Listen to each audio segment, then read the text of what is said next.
Bueno, hoy tenemos que hablar sobre inmunoglobulinas y anticuerpos monoclonales. ¿Sí? Cualquier duda, pregunten. Bueno, primero vamos a diferenciar la inmunidad innata de la inmunidad adaptativa. La inmunidad innata es la primera defensa que va a actuar contra las infecciones. En cambio, la adaptativa va a actuar más tarde.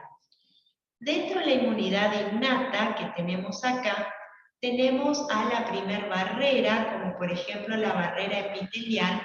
Siempre y cuando esté intacta la piel, el microorganismo no va a poder ingresar. Pero si hay una lesión, entonces sí va a poder ingresar, y ahí se va a encontrar con la segunda barrera de defensa que está a cargo de los fagocitos. Dentro de los fagocitos tenemos a los neutrófilos y a los macrófagos que van a tratar de detener el avance de ese microorganismo. Luego, si esto no es suficiente, sobreviene la tercera barrera de defensa que está a cargo del complemento y los linfocitos T natural killers. Luego, más tardíamente, se va a activar la inmunidad adaptativa, ¿sí? Ya estamos hablando de días, porque estos van a dar una respuesta específica frente al antígeno. En cambio, en la inmunidad innata es una respuesta inespecífica. No es sobre un antígeno en particular la respuesta, sino que es por igual contra todos los antígenos. Entonces, en la inmunidad adaptativa, que va a estar a cargo de los linfocitos B, que serían estos, y los linfocitos T, los linfocitos B no necesitan una presentación previa del antígeno, es decir, que pueden reconocer por sí mismos al antígeno. En cambio, los linfocitos T sí necesitan una presentación mediante una célula presentadora de antígenos para que pueda reconocer al antígeno y activarse. Una vez que reconocen al antígeno, tanto los linfocitos B como los linfocitos T se activan y se empiezan a clonar, empiezan a aumentar su número y a diferenciarse. Los linfocitos B se van a diferenciar en células plasmáticas productoras de anticuerpos, y son los anticuerpos los que van a hacer frente a ese antígeno para poder eliminarlo. En cuanto a los linfocitos T, se van a diferenciar en linfocitos T efectores, que son los que van a hacer frente a ese antígeno para eliminarlo. Lo que tenemos que ver nosotros son las inmunoglobulinas en esta clase. Bueno, las inmunoglobulinas en su estructura química son glucoproteínas y están presentes en el suero de los individuos. Se van a generar cuando ingresa un antígeno, así que como respuesta a ese antígeno, y la función es proteger a esa persona contra ese agente patógeno para que no se produzca enfermedad. Va a tener una reactividad específica porque fue generada específicamente contra ese antígeno.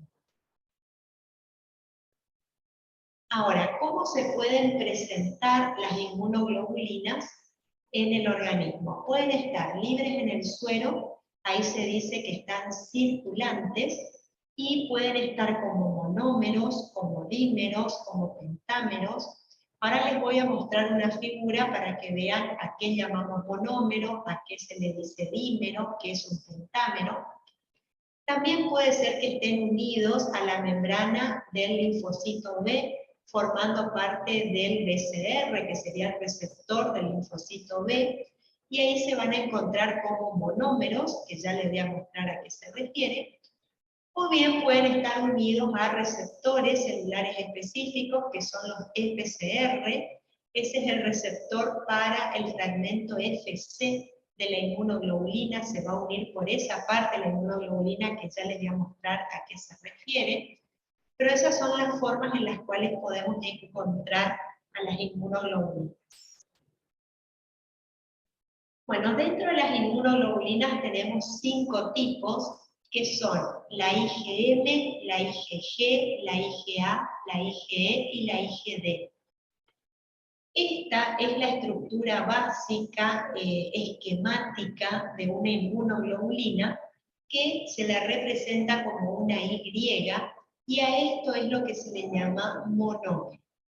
La IgG se presenta como monómero, la IgE y la IgD también, la M y la A también se presentan como monómeros, pero también tienen la capacidad de presentarse la M como pentámero.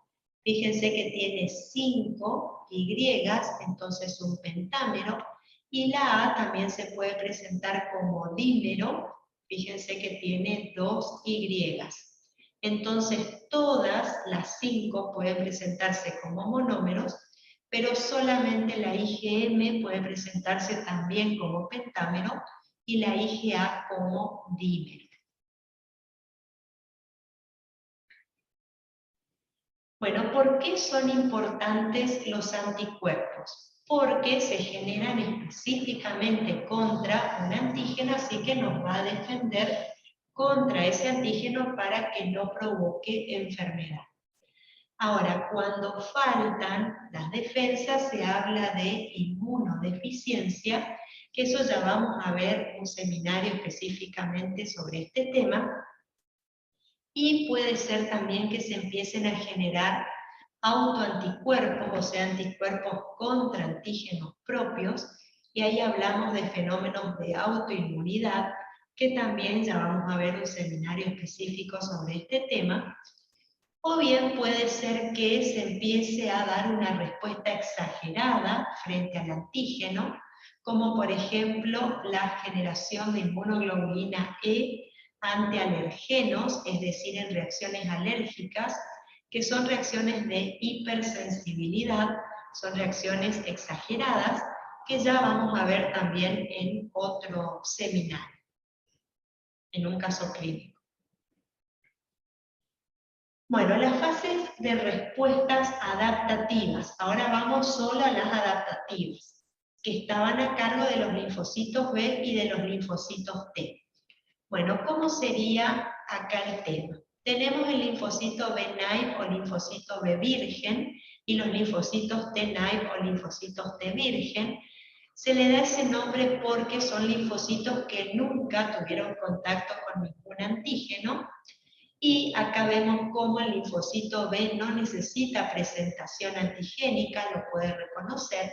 En cambio, el linfocito T sí necesita que la célula presentadora se lo presente, y ahí es donde se activa. Una vez que se activan estos linfocitos, se van a clonar, es decir, que va a aumentar su número, por eso vemos que va aumentando la curva, se va hacia arriba. Luego se van a diferenciar, los linfocitos B se van a diferenciar en células plasmáticas, productoras de anticuerpos, y los linfocitos T se van a diferenciar en linfocitos T efectores.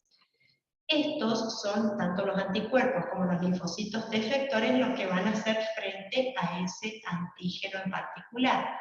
Así que van a tratar de eliminar el antígeno. Cuando lo hace el anticuerpo se habla de una inmunidad humoral, y cuando lo hace el linfocito T efector se habla de una inmunidad celular. Una vez que destruyen al antígeno, empieza a disminuir la cantidad de esta respuesta inmunológica generada, y eso hace que se mueran estas células por apoptosis, y se va a quedar como antecedente, digamos, como memoria, tanto linfocitos B como linfocitos T, por si quiere volver a ingresar otra vez el mismo antígeno. O sea, se generan linfocitos B y linfocitos T de memoria. Por si vuelve a ingresar nuevamente el mismo antígeno, entonces la respuesta va a ser mucho más rápida y mucho más eficaz. Voy a leer el chat, que me pusieron algo ahí. Bueno, después al final vemos el tema de la asistencia Renzo. Aguanta un poquito hasta el final. Bien, seguimos. Profe, yo tengo una pregunta. ¿Cuál es la inmunoglobulina más abundante en el cuerpo? La más abundante es la inmunoglobulina G. Ok, gracias. Nada. Bueno, seguimos. Profe, disculpe que la interrumpa. ¿Cómo me puede repetir cómo era cuando era una defensa humoral? Defensa humoral es cuando está a cargo de los anticuerpos. Y defensa celular cuando está a cargo de los linfocitos T. Ah, muchas gracias. Nada.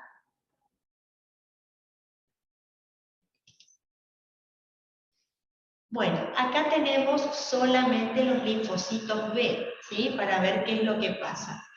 Acá estamos mostrando la respuesta humoral, primaria y secundaria. La respuesta humoral primaria es cuando tenemos el primer contacto con el antígeno. Y pasa lo que describimos recién, es decir, se va a activar el linfocito B9, este se va a clonar, se va a diferenciar en célula plasmática productora de anticuerpos, y se van a formar tanto inmunoglobulinas M como inmunoglobulinas G a predominio de la M, y se va a hacer frente a ese antígeno. Luego va a quedar la memoria, o sea, los linfocitos B de memoria, por si quiere volver a ingresar ese antígeno. Luego, ante un segundo contacto con el mismo antígeno, se genera la respuesta secundaria. Como ya tenemos los linfocitos B de memoria que ya tuvieron contacto con ese antígeno, eso hace que la respuesta sea mucho mayor. Fíjense que la cima de la curva es más alta comparando con la primaria y mucho más rápida. Fíjense que acá hacía el pico a los 7 días, en cambio acá hace el pico a los 3 días. Así que gracias a esta memoria que quedó guardada, la respuesta es mucho más rápida porque en menos días ya obtengo una respuesta mayor a ese antígeno. Y acá va a haber una producción de inmunoglobulina G fundamentalmente. Bueno, va a ser frente a ese antígeno, se va a eliminar y va a seguir quedando linfocitos B de memoria, pero en mayor cantidad contra ese antígeno. Este tipo de respuesta se puede ver, por ejemplo, si nos infectamos 2 veces con un mismo patógeno, una misma enfermedad, o por ejemplo en las vacunas.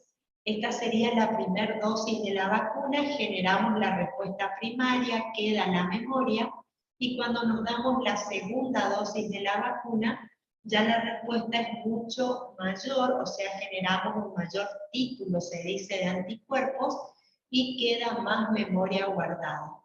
Si damos una tercera dosis, sigue siendo respuesta secundaria en la tercera dosis, la respuesta ya va a ser mucho mayor, ¿sí? Más cantidad de anticuerpos se van a generar.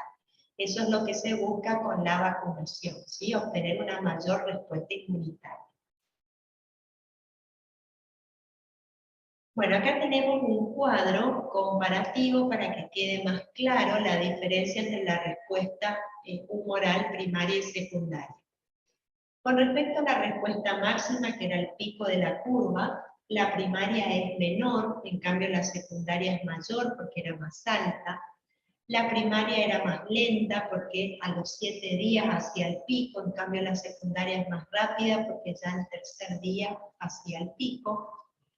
Los isótopos de anticuerpos, o sea, el tipo de anticuerpo en la primaria es mayoritariamente a IgM y la secundaria es a predominio de IgG. Con respecto a la afinidad del anticuerpo es menor en la primaria, es más variable, y la secundaria es mayor. Bueno, acá lo que tenemos es lo que estábamos viendo, pero tenemos un linfocito B9 morado, por ejemplo, que hace frente a este antígeno X que ingresó. Se va a generar la respuesta primaria contra ese antígeno X, va a quedar el linfocito B de memoria contra ese antígeno, y cuando vuelve a ingresar el antígeno X, pero acompañado de otro antígeno con el cual no tuvimos contacto, como ya está el linfocito B de memoria, se va a generar la respuesta secundaria contra el X y se va a generar la respuesta primaria, que estaría a cargo de este linfocito, contra el antígeno Y. O sea que en un mismo momento podemos estar respondiendo de manera primaria contra un antígeno y de manera secundaria contra otro antígeno. Y a leer el chat, que me pusieron algo ahí. La afinidad es mayor en la respuesta secundaria porque ya tenés los linfocitos de memoria. Los linfocitos de memoria ya tienen guardada la información contra ese epítope en particular. Entonces, como ya tienen esa información, la generación de la respuesta es mucho más rápida, es decir, la clonación y la diferenciación para la formación de inmunoglobulinas. Por eso es mayor. Bueno, seguimos. De nada.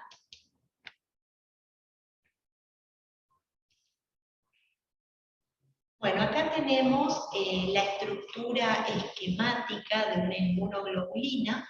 Dijimos que estas inmunoglobulinas son sintetizadas por las células plasmáticas productoras de anticuerpos y se van a generar como respuesta a un antígeno. ¿Cómo sería la estructura? Tenemos dos cadenas ligeras, esto sería por monómero. Cada monómero tiene dos cadenas ligeras, que serían las amarillas, y dos cadenas pesadas, que son las más largas, que son las rojas. A su vez, entre cadena ligera y cadena pesada tenemos puentes disulfuro que estabilizan la unión, y acá nos muestra, pero entre las cadenas pesadas también se dan puentes disulfuro para estabilizar a la molécula. A su vez, las cadenas ligeras y las cadenas pesadas tienen dominios, ¿sí? Estos serían los dominios que está marcando acá. Vamos primero a la cadena ligera. La cadena ligera tiene dos dominios, como vemos acá. Tiene este, que es el dominio variable de la cadena ligera, y se llama así porque es el dominio que cambia, que varía según el antígeno al cual tiene que hacer frente. Es esto lo que va cambiando. Y este es el dominio CL, que sería el dominio constante de la cadena ligera. Este no va a cambiar. Con respecto a la cadena pesada ya tiene más dominios. Tiene este, que es el dominio BH, que sería el dominio variable de la cadena pesada. La H es por pesado en inglés. Después tenemos, este es el que va a cambiar para cada epítope en particular. Después está el primer dominio constante de la cadena pesada, o CH1. El segundo dominio constante de la cadena pesada, o CH2. El tercer dominio constante de la cadena pesada, o CH3. Y el cuarto dominio constante de la cadena pesada, o CH4. Pero esto es lo que no va a cambiar. También en la inmunoglobulina se encuentra la región de bisagra. La región de bisagra le permite a la inmunoglobulina poder acomodarse al tamaño o a la distancia del antígeno. Actúa como la bisagra de una puerta que permite que se abra la inmunoglobulina o que se cierre. Fíjense acá. Tenemos, por ejemplo, dos antígenos en la membrana celular y acá vemos cómo la inmunoglobulina se abre para poder tomar contacto con esos antígenos en la región variable de la inmunoglobulina. En cambio acá, fíjense que está más cerca los antígenos, entonces puede cerrarse la inmunoglobulina para tomar contacto con los antígenos. Y eso es gracias a la bisagra que tiene. Es decir, que la bisagra le da flexibilidad a la molécula del anticuerpo. Todas las inmunoglobulinas tienen bisagra, excepto la inmunoglobulina E. Es la única que no tiene región de bisagra. Bueno, acá tenemos nuevamente la cadena ligeras y las cadenas pesadas. Las cadenas ligeras pueden ser o kappa o lambda en cualquier tipo de inmunoglobulina, en cambio las cadenas pesadas van cambiando. Si la cadena pesada es gamma, entonces se va a tratar de la inmunoglobulina G. Si la cadena pesada es mu, entonces va a ser la IgM. Si la cadena pesada es alfa, entonces va a ser la IgA. Si la cadena pesada es delta, entonces va a ser la IgD. Y si la cadena pesada es epsilon, entonces va a ser la IgE. Por lo tanto, el tipo de cadena pesada es el que define el isotipo de inmunoglobulina, es decir, el tipo de inmunoglobulina. A su vez, la región variable de la inmunoglobulina, que era esta parte, presenta una región hipervariable. La región hipervariable está dada por los CD1 o CDR1, CD2 o CDR2, CD3 o CDR3.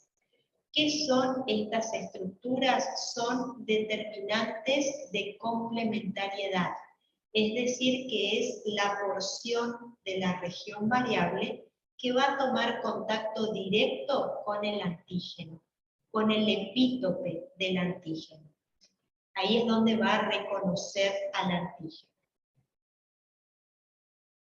Acá tenemos otra imagen donde podemos ver los CDR 1, 2 y 3, siempre son 3, que es donde se va a unir al antígeno. Toma el contacto directo con el antígeno. O el epítope o epítopo, que es el determinante antigénico que es reconocido por los CDR. Bueno, la inmunoglobulina a su vez tiene fragmentos. Tenemos el fragmento FC, que significa fragmento cristalizable, que es el que le va a dar la función efectora a la inmunoglobulina, que ahora vamos a ver cuáles son. Y el fragmento Fab tiene dos fragmentos Fab, que es el fragmento de unión al antígeno. Es decir, que es el que le va a dar la especificidad a la inmunoglobulina porque se va a generar para cada antígeno en particular. Bueno, entonces, para poder saber qué funciones cumple cada parte de la inmunoglobulina, ¿sí? ¿Puedo ver un slide? Ahí. Sí, gracias. ¿No? Bueno, para poder saber qué función cumple cada parte de la inmunoglobulina, lo que se hizo fue tratar a las inmunoglobulinas con enzimas. Por ejemplo, con la papaína.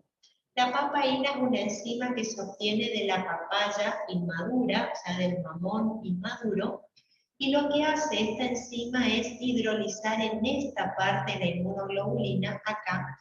Entonces nos da dos fragmentos Fab y un fragmento FC. Luego, otra enzima, como la pepsina, lo que hace es hidrolizar en esta parte, entonces se obtiene un fragmento Fab2, porque están unidos los Fab, y se van separando los fragmentos FC. Entonces, de esa manera se puede saber, se pudo saber qué es lo que hace cada parte de la inmunoglobulina. ¿Qué sería esto? Esto ya habíamos dicho, la porción o fragmento Fab lo que hace es darle la especificidad, es decir, que es la parte donde se va a reconocer al epítope, donde se va a unir. Luego, esta parte, que es el fragmento FC, permite la unión al complemento. Y va a ser el complemento el que se va a activar y va a terminar eliminando al antígeno. Esta parte, por ejemplo, permite que se transfiera el anticuerpo a través de la placenta, es decir, donde la madre le confiere inmunidad pasiva al feto. La única inmunoglobulina que se puede transferir vía placentaria es la inmunoglobulina G. El resto no se puede pasar a través de la placenta. Y esta parte es la que se va a unir a los receptores FC que habíamos nombrado anteriormente. FC porque se une por el fragmento cristalizable de la inmunoglobulina a ese receptor específico que se encuentra en las membranas celulares. Y ahí es donde va a activar a esa célula para que cumpla su acción. Voy a leer el chat que me pusieron algo ahí.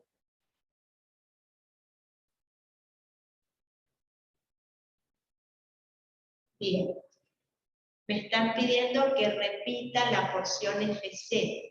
¿Sí? La porción FC es la fracción cristalizable y es el que va a dar las funciones de la inmunoglobulina. ¿Qué funciones? La unión al complemento, va a permitir la transferencia a través de la placenta, que se pueda unir a receptores de membranas celulares. ¿Sí? Eso es lo que va a hacer la fracción FC. Y me preguntan si la papaína rompía o hidrolizaba en la región de bisagra, y la respuesta es sí, ¿sí? En esa región es donde ocurre la hidrólisis.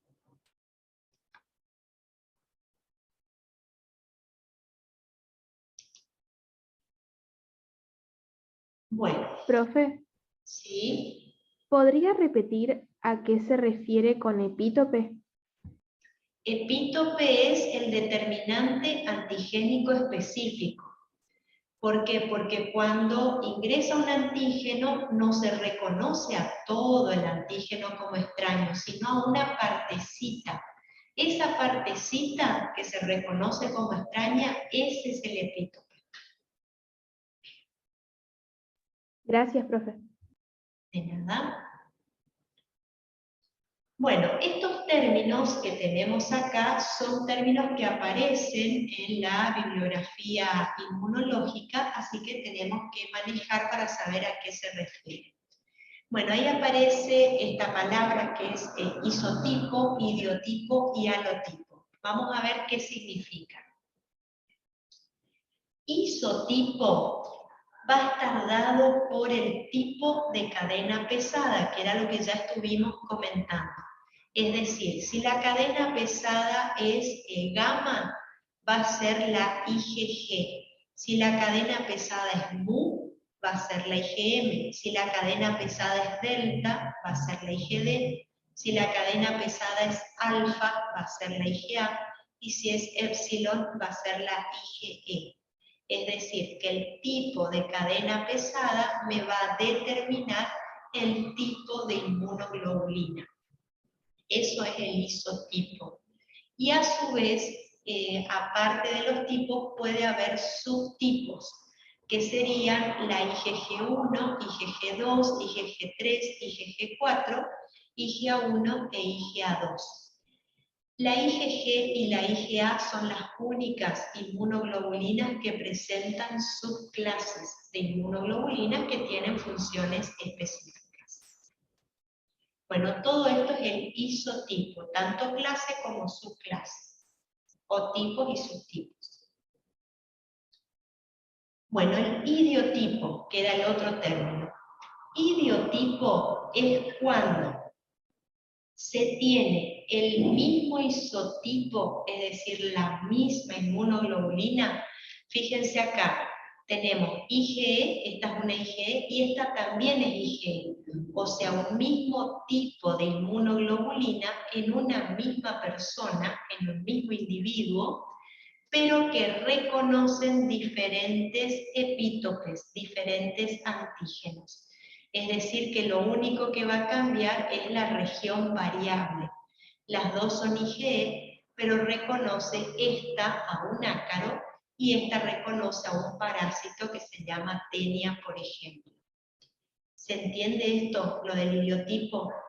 Es decir, una misma persona pudo haber tenido contacto, qué sé yo, se enfermó de sarampión, entonces va a tener una inmunoglobulina G contra el virus del sarampión. pero también se agarró rubiola, entonces va a tener una IgG contra el virus de la rubiola.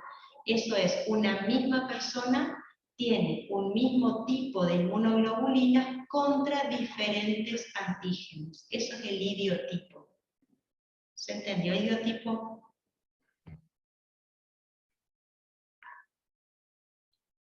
Bueno, bien. Y el halotipo es cuando. Vieron que teníamos cadena pesada y cadena ligera. Ya sea o en la cadena pesada o en la cadena ligera, cambia un aminoácido. Y eso es lo que le diferencia a individuos de una misma especie. Es decir, por ejemplo, ahora acá yo la estoy viendo a Rayane en el video. Entonces, las dos somos de la misma especie, las dos somos humanas, ¿sí? Pero Rayane tiene una inmunoglobulina G, yo tengo mi inmunoglobulina G, pero la mía difiere de la de ella en un aminoácido. Eso es el halotipo. La diferencia en un aminoácido en un mismo tipo de inmunoglobulina en dos individuos de una misma especie. A ver, voy a leer el chat, que me pusieron algo ahí. Claro, sí, todos tenemos idiotipos porque nos enfermamos de muchos antígenos. Entonces sí, va quedando eso. Bien, seguimos. Disculpe, profe, ¿cómo dijo? Entonces difiere de un aminoácido Claro, sí. en la cadena ligera. Cadena ligera o cadena pesada, ¿sí? Cualquiera de las dos. ¿Sí? Cualquiera de las dos. A ver. Profe, ¿puede volver a explicar lo del idiotipo? Sí, bueno, estaba leyendo el chat. Bruna, después al final vemos el tema de la asistencia. ¿Qué era lo que querías que explique de nuevo, Analia? Lo del idiotipo. Lo del idiotipo. Bueno, lo del idiotipo es un mismo tipo de inmunoglobulina, un mismo isotipo, o sea, 2 IgG, por ejemplo, las dos son IgG, pero esta IgG se generó contra un antígeno, por ejemplo, el virus del sarampión, como les dije, y esta otra IgG se generó contra otro antígeno, por ejemplo, el virus de la rubiola. Entonces, una misma persona va a tener un mismo tipo de inmunoglobulina, porque las dos son IgG, pero que te reconocen diferentes antígenos. Eso es el idiotipo. Gracias, profe. Bien.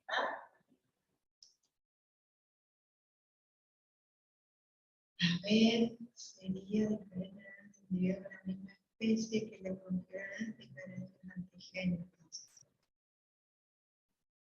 Diferencias inmunológicas. Sí.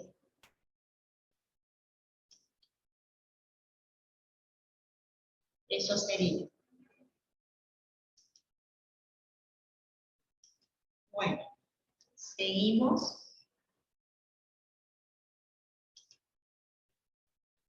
Bueno, acá para que quede claro tenemos los tres puntos. Entonces, isotipo serían las variaciones en las cadenas pesadas, que hacía que tengamos o IgG, o IgE, o IgA, o IgM, o IgD. Varían la cadena pesada. Halotipo es cuando varía o en la cadena ligera o en la cadena pesada en un aminoácido en individuos de una misma especie. Y el idiotipo es cuando es un mismo tipo de inmunoglobulina, pero que varía solo en la región variable. Es decir, que reconoce diferentes epítopes. Bien, y acá tenemos a modo de cuadro las distintas inmunoglobulinas para que les quede mejor, ¿sí?, la diferencia entre ellas.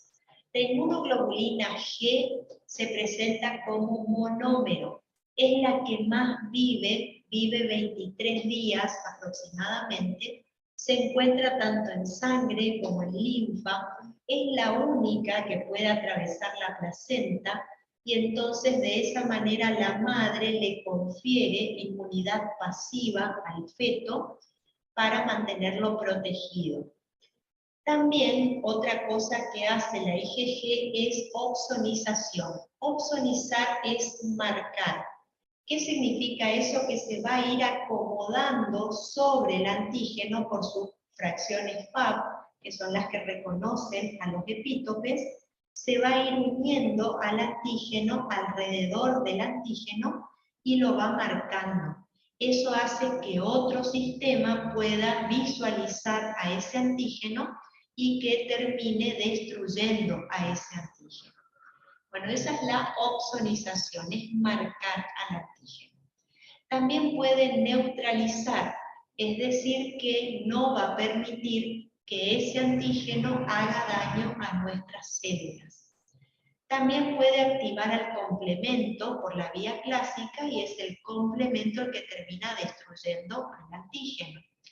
O bien puede unirse a la membrana de los linfocitos natural killer y es el natural killer el que termina destruyendo al antígeno. Bueno, eso es lo que hace la inmunoglobulina G. La inmunoglobulina M se puede presentar como monómero y como pentámero. Como monómero se va a ubicar en la membrana del linfocito B y va a formar el BCR del linfocito B, es decir, el receptor para los antígenos. Eso va a hacer que se active el linfocito B y que después se pueda diferenciar en célula plasmática productora de anticuerpos. Y la forma pentamérica es la que se encuentra en la sangre, en la linfa, vive entre 5 a 7 días y no es capaz de atravesar la placenta.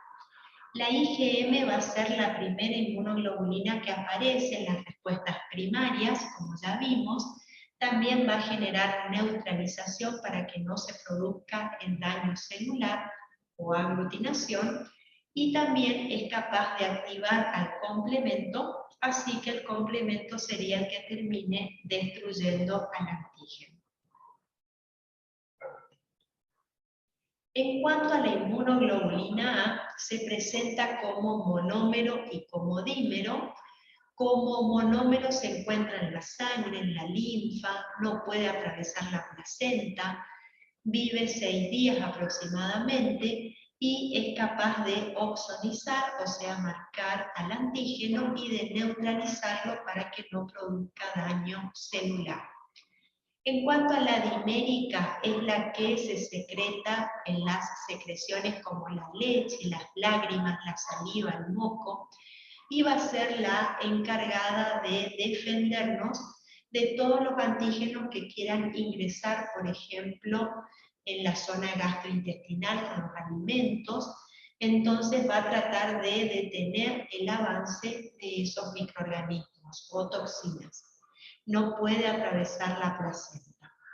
Así que tiene la función de dar inmunidad a las mucosas, va a producir la opsonización, como así también la neutralización, tratando de detener el avance del antígeno, y también como se encuentra en la leche, es una forma de conferir inmunidad pasiva al bebé gracias a la lactancia materna.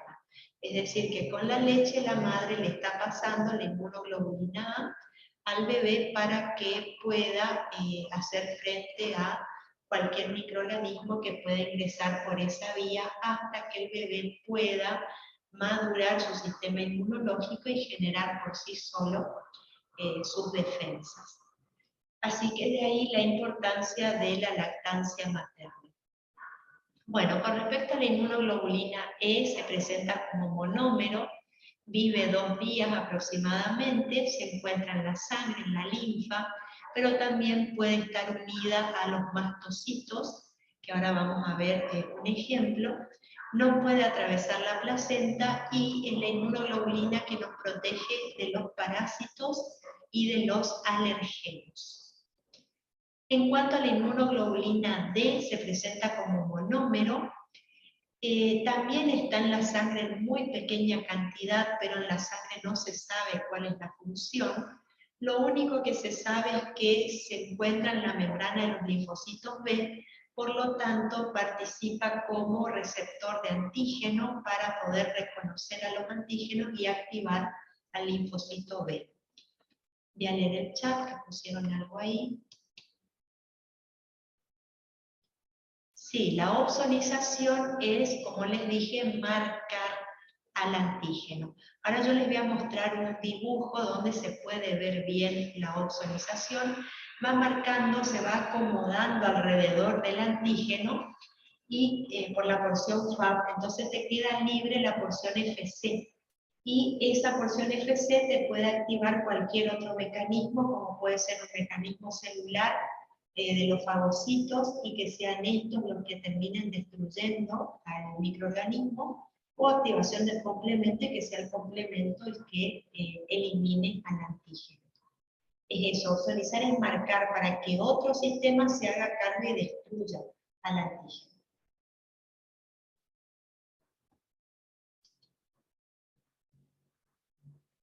Bien, seguimos.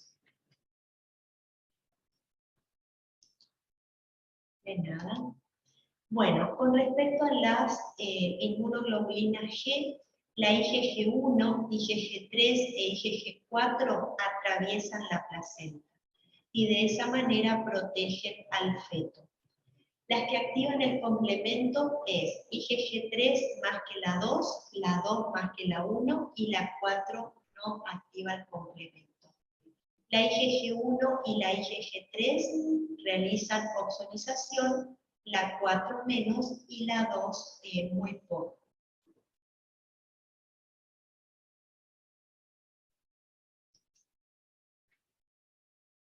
Bueno, en cuanto a la inmunoglobulina A, se puede presentar como monómero en sangre y como dímero en las secreciones. Así es como va a quedar, por ejemplo, en el moco del sistema gastrointestinal, haciendo frente a los microorganismos que quieran ingresar por esa vía.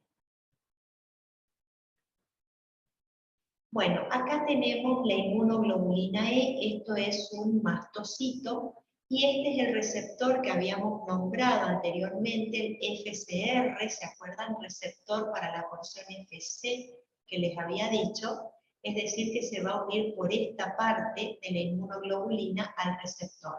Reconoce el fragmento FC. Y acá dice FC epsilon. ¿Qué me está diciendo? Que lo que reconoce este receptor es el fragmento FC de la cadena epsilon. Y la única que tenía cadena epsilon era la IgE. Por lo tanto, este receptor es específico de la inmunoglobulina E. Y así es como tienen que ir leyendo los receptores, porque dependiendo la letra griega que aparece, es la inmunoglobulina que se va a unir a ese receptor. Bueno, en este caso va a ser la IgE.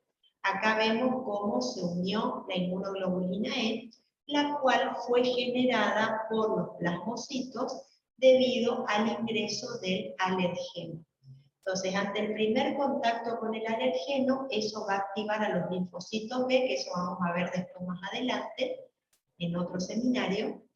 Se va a activar ese linfocito B, se va a generar la célula plasmática productora de inmunoglobulina E, y esa IgE se va a unir a los receptores específicos del mastocito, y cuando eso ocurre se dice que el mastocito está sensibilizado. Cuando vuelve a ingresar el antígeno, el alergeno, ya está el mastocito sensibilizado, y fíjense cómo se une.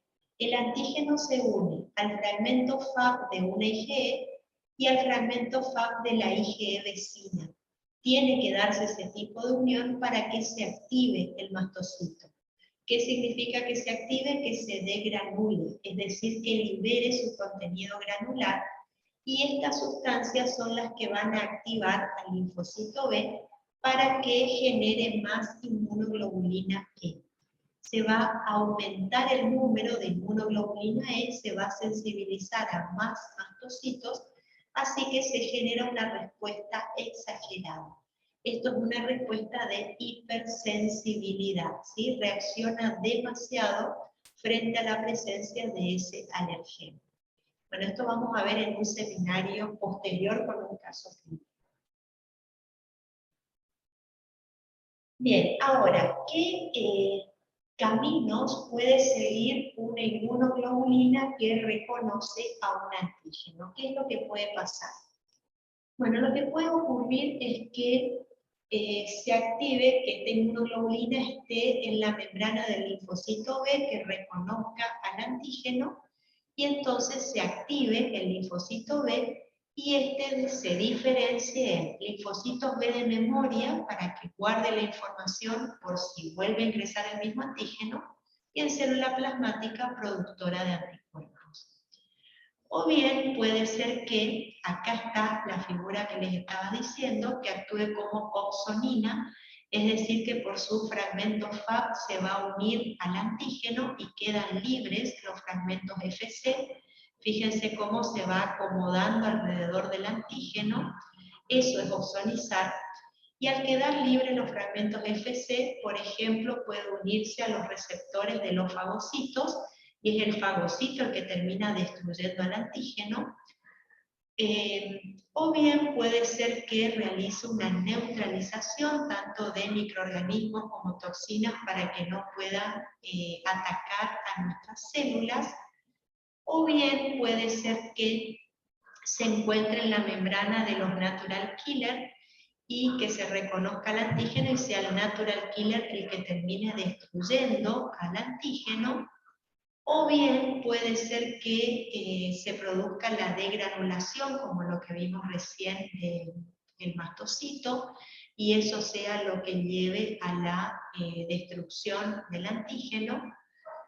O bien puede ser que se active el complemento y que sea el complemento el que termine destruyendo al antígeno. Entonces, tenemos la célula plasmática que produce los anticuerpos.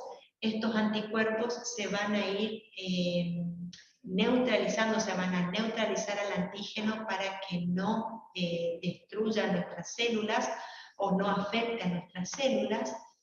Puede producir opsonización y unirse a los receptores de los fagocitos para que sea el fagocito el que destruya al antígeno, o bien activar al complemento. Esto van a ver después en la teoría, cómo se forma el poro de ataque lítico en la membrana, donde al formarse el poro queda abierto ahí el microorganismo en la membrana, entonces entra sodio, entra agua, eso hace que empiece a aumentar el tamaño celular del microorganismo y se termine destruyendo por lisis. Bueno, entonces el linfocito B se va a activar cuando tome contacto con el antígeno o en colaboración con los linfocitos T helper, que eso se van a ver en la teoría. El tema es que se va a diferenciar en célula plasmática, productora de anticuerpos, y esos anticuerpos pueden neutralizar al antígeno para que no se afecten nuestras células, o degranularse la célula para poder eliminar al antígeno, o bien que sea el complemento el que termine destruyendo, o por citotoxicidad, por liberación de su contenido intracelular. Bueno, y acá tenemos la inmunoglobulina A, que va a ingresar a la célula epitelial, por ejemplo, de un enterocito, por endocitosis va a llegar hacia la luz, y ahí va a quedar en el moco, que se encuentra en la parte superior de las microvellosidades, esperando al antígeno para que no pueda ingresar. Bueno, acá tenemos nuevamente cómo llega hasta la luz, va quedando ahí en el moco, y acá está haciendo frente a las bacterias, por ejemplo, o toxinas bacterianas, para que no pueda ingresar. Bueno, y llegamos a los anticuerpos monoclonales. Los anticuerpos monoclonales fueron realizados, obtenidos por estas dos personas que vemos acá, que son César Milstein y George Fuller. Milstein era argentino, él se graduó doctor en química, era doctor en química cuando ya falleció, estudió en la UBA con honores, se graduó y recibió una beca de Inglaterra, de Cambridge, así que él fue ahí a Inglaterra y ahí fue donde hizo este descubrimiento de los anticuerpos, donde pudo obtener los anticuerpos monoclonales. En colaboración con Fuller, que era alemán, él era doctor en biología y él justamente se fue a Inglaterra porque lo conocía a Milstein y quería trabajar con él porque estaba trabajando en la técnica de hibridación, así que trabajaron juntos y en conjunto obtuvieron los anticuerpos monoclonales, así que ambos recibieron el premio Nobel en medicina por haber obtenido los anticuerpos monoclonales en 1984. Y hasta el día de hoy se utilizan los anticuerpos monoclonales en múltiples patologías, así que son de amplio uso. Ahora vamos a ver qué hicieron y cómo obtuvieron. Ambos ya fallecieron. Bueno, el anticuerpo, antes de ir al anticuerpo monoclonal, vamos a definir qué es un anticuerpo policlonal. Los anticuerpos policlonales son aquellos que proceden de diferentes clones de linfocitos B que fueron estimulados. Es decir, vamos a tener una mezcla de inmunoglobulinas que van a ser secretadas contra antígenos de diferentes epítopes. Es decir, se le inyecta el antígeno a un animal contra diferentes epítopes y se va sacando sangre posteriormente a ese animal, se purifica el suero y ahí se va a tener en ese suero esa mezcla de inmunoglobulinas que reconocen diferentes epítopes. Esos son los anticuerpos policlonales. En cambio, los anticuerpos monoclonales son aquellos que derivan de un solo clon de linfocitos B, es decir, que van a ser específicos para un epítope en particular y va a ser una población homogénea porque reconoce a un solo epítope y se puede generar para múltiples epítopes, es decir, muchos anticuerpos monoclonales que reconocen distintos epítopes, pero siempre a uno. Entonces, lo que se generó fue anticuerpos monoclonales murinos, estos fueron los primeros que se obtuvieron, murinos porque se obtienen de los ratones, tenían 100% de proteína animal, pero lo que ocurría era que eran muy antigénicos. Que sean muy antigénicos quiere decir que la persona a la cual se le inyectaba reaccionaba contra ese anticuerpo monoclonal, lo reconocía como extraño. Atacaba al anticuerpo monoclonal. Por lo tanto, hubo que mejorar este anticuerpo monoclonal y así fue como se obtuvo el anticuerpo quimérico. El anticuerpo quimérico ya tiene un 33% de proteína animal y el resto es proteína humana. Esto se logró gracias a la ingeniería genética y así fue como se fue modificando el anticuerpo monoclonal, cambiando las proteínas murinas por proteínas humanas. Pero seguía siendo antigénico, por lo tanto hubo que mejorar este anticuerpo y se obtuvieron los anticuerpos monoclonales humanizados, el cual ya tiene un 10% de proteína animal y el 90% restante ya es humano. Este anticuerpo monoclonal anda muy bien, son los que más hay en el mercado y se siguen utilizando, funcionan muy bien. Y se mejoró más todavía el anticuerpo monoclonal, obteniéndose los anticuerpos monoclonales humanos, que ya son 100% de proteína humana, por lo tanto no hay rechazo con estos anticuerpos. El tema es que hay pocos en el mercado. Lo que más hay es el humanizado, pero funcionan bien. Entonces, los anticuerpos monoclonales purinos, como ya dijimos, proceden del ratón 100%, así que la eficacia terapéutica es baja porque el sistema inmune del individuo al cual se le inyecta lo reconoce como extraño, reacciona, por lo tanto, no se puede utilizar. Aparte también tiene efectos secundarios como nefrotoxicidad, o sea que ataca el riñón y produce reacciones alérgicas. Entonces se modificó este anticuerpo y se obtuvieron los anticuerpos monoclonales quiméricos. Los quiméricos, lo que se hizo entonces es mantener la porción variable del ratón y esta parte verde sería humana.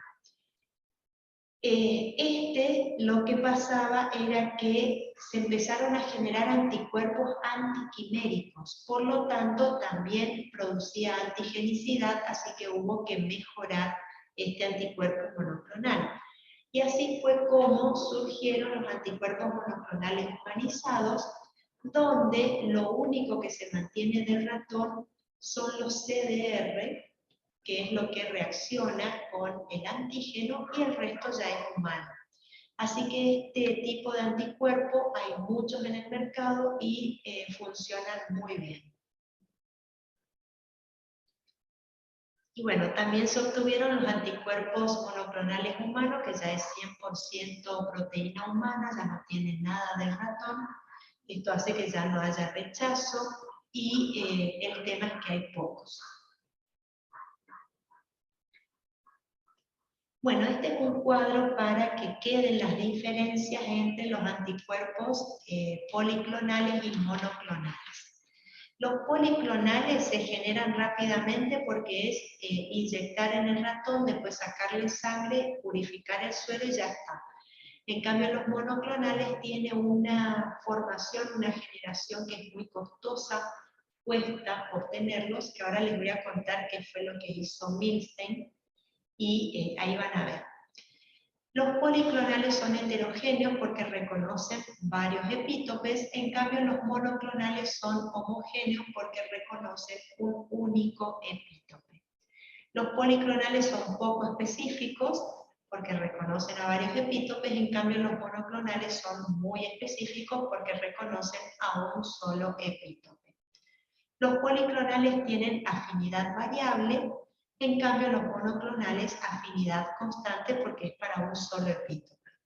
Los policlonales son estables a cambios de pH y concentración salina, en cambio los monoclonales hay que cuidar más porque son sensibles a estos cambios.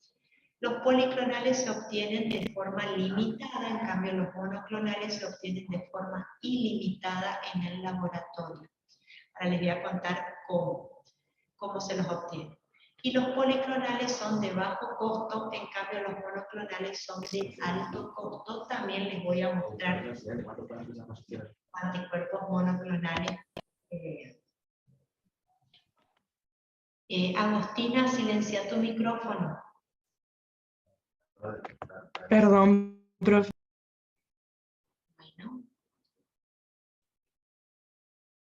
Bueno, acá tenemos lo que hizo Milstein. Fíjense, lo que él hizo fue inyectar el antígeno al ratón. Al ratón después se le sacó los linfocitos B del vaso porque los linfocitos B son los que van a generar los anticuerpos contra ese antígeno. Así que lo que le interesaba de esto era la obtención del anticuerpo. Pero ¿qué pasaba? Los linfocitos B tienen una división limitada, o sea, se mueren rápido. Por lo tanto, no podía obtener gran cantidad de esos anticuerpos monoclonales. Así que él lo que quería era obtener una célula que genere de manera ilimitada anticuerpos monoclonales. Entonces lo que se le ocurrió fue fusionar, o sea, juntar los linfocitos B con esta célula, que es una célula de mieloma. La célula de mieloma es una célula tumoral que tiene la característica de realizar división ilimitada. Algunos le dicen que son inmortales. Entonces, lo que hace, lo que quería Milstein era tener estas dos características en una célula. Es decir, una célula que produzca anticuerpos, pero que se divida ilimitadamente. Por lo tanto, que genere ilimitadamente anticuerpos monoclonales. Eso era lo que quería y lo logró. ¿Qué fue lo que hizo? Lo que hizo fue fusionar los linfocitos B con las células de mieloma, gracias a una sustancia que es el polietilenglicol, que tiene esa particularidad de poder fusionar membranas celulares. Y así fue como obtuvo el hibridoma. El hibridoma es una nueva célula que tiene características de los linfocitos B y de las células de mieloma. Entonces, lo que pasaba era que obtuvo las células de hibridoma, pero quedaron linfocitos B que no se fusionaron y células de mieloma que tampoco se fusionaron. Entonces, los linfocitos B no le preocupaban porque se iban a eliminar solos, debido a que duran poco, pero las células de mieloma sí le preocupaba porque esas sí perduraban. Entonces había que eliminarlas, solamente tenía que existir la célula de hibridoma. Entonces lo que hizo fue cultivar en un medio de cultivo que es el HAT. Acá tienen la sigla HAT. H significa hipoxantina, A significa aminopterina y T significa timidina. Entonces, este medio de cultivo que tiene la aminopterina lo que hace es inhibir a una enzima que es la dihidrofolato reductasa, que es la enzima de la síntesis de novo de purinas, que realiza la célula de mieloma y no hace vía de recuperación. Entonces, al poner la aminopterina, inhibe a la dihidrofolato reductasa y de esa manera elimina a la célula de mieloma. Y quedaba solo el hibridoma. El hibridoma heredó la enzima hipoxantina guanina fosforibosiltransferasa de los linfocitos B, que esto sí hacen vía de recuperación.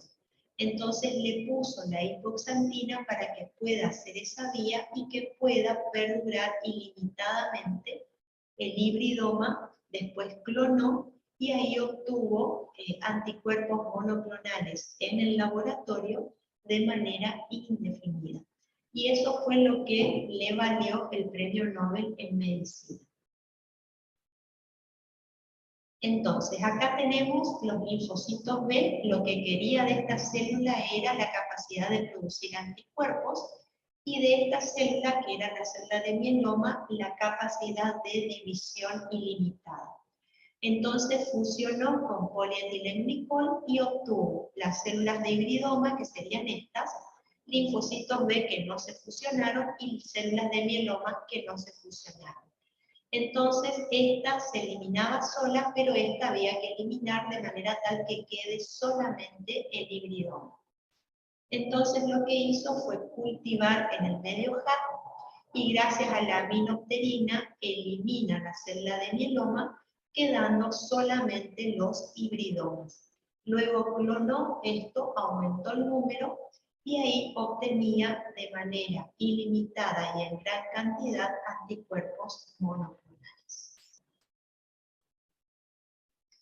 Bueno, y acá les puse los pasos para que les quede cómo fue lo que hizo Milstein. Primero inmunizó al ratón con el antígeno que se quiere obtener el anticuerpo.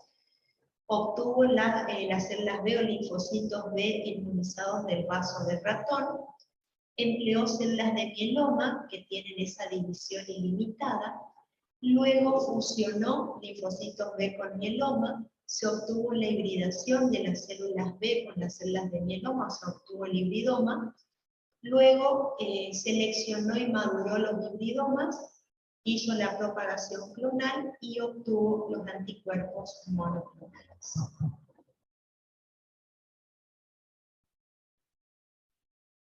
Bueno, ¿para qué sirven los anticuerpos monoclonales? Por ejemplo, acá tenemos el anticuerpo monoclonal que se puede unir a una toxina. Se usa para tumores hematológicos. Por ejemplo, este anticuerpo monoclonal dirigido contra un tumor hematológico específico, como por ejemplo la leucemia linfoblástica aguda, que reconozca esa célula, que descargue la toxina en esa célula y que se destruya solo esa célula. ¿Por qué? Porque cuando el paciente hace quimioterapia, la quimioterapia, el quimioterápico destruye a todas las células de alta regeneración. Va a destruir a las células tumorales, pero también destruye a las células digestivas, por ejemplo. Entonces, para evitar eso y que solamente se destruya la célula que se tiene que eliminar, se utilizan los anticuerpos monoclonales para que el ataque sea dirigido y actúa muy bien. Otra función sería, por ejemplo, unir a enzimas y que de esa manera vaya a un fármaco que esté inactivo y que se active por acción de la enzima en la célula que tenga que actuar, así que se dirige el ataque a una célula en particular. Bueno, acá tenemos un ejemplo de anticuerpo monoclonal humanizado, que es el palivizumab, que es un anticuerpo que está dirigido contra el virus sincitial respiratorio, que es un virus que ataca a bebés prematuros, dando afecciones respiratorias. Así que con este anticuerpo monoclonal se impide que ese virus pueda afectar al bebé. Bueno, acá están los precios que les dije que les iba a mostrar.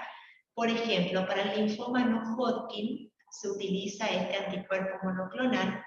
Lo que se necesita son 375 miligramos por metros cuadrados de superficie corporal, así que puede ser entre 2 a 3 frascos, dependiendo de lo que se necesite.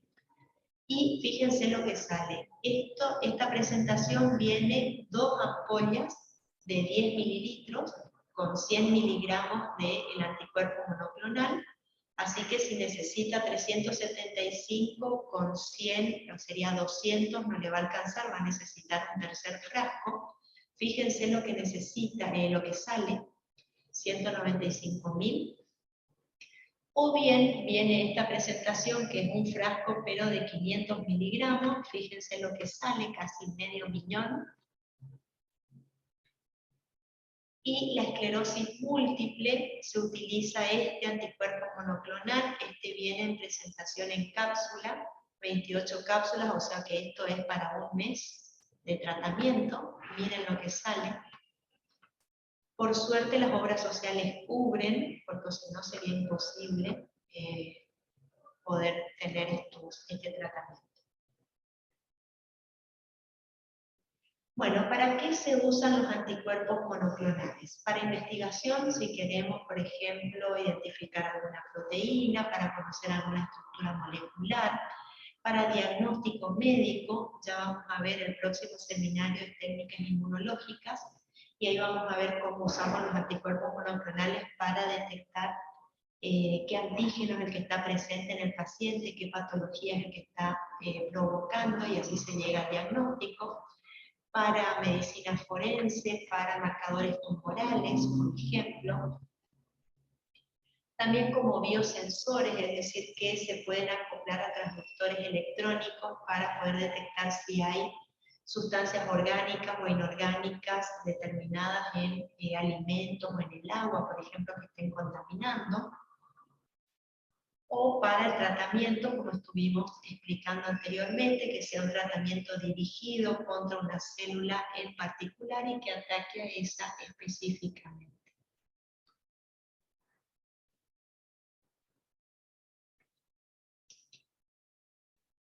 Bueno, no sé si les quedó alguna duda, aparte de todo lo que me estuvieron preguntando. Yo, profe, si ¿puede volver a explicar qué significa aglutinar?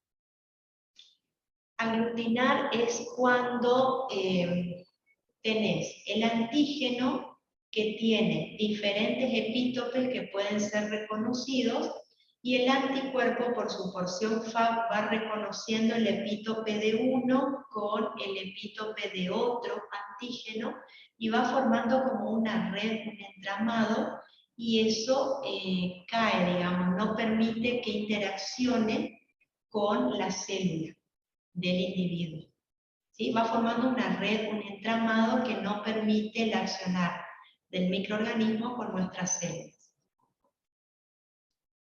Igualmente eso vamos a retomar en técnicas inmunológicas y ahí van a entender mejor. Genial, profe, muchas gracias. De nada. Sí, esta clase voy a subir, sí. ¿Alguna otra pregunta? Bueno, estamos entonces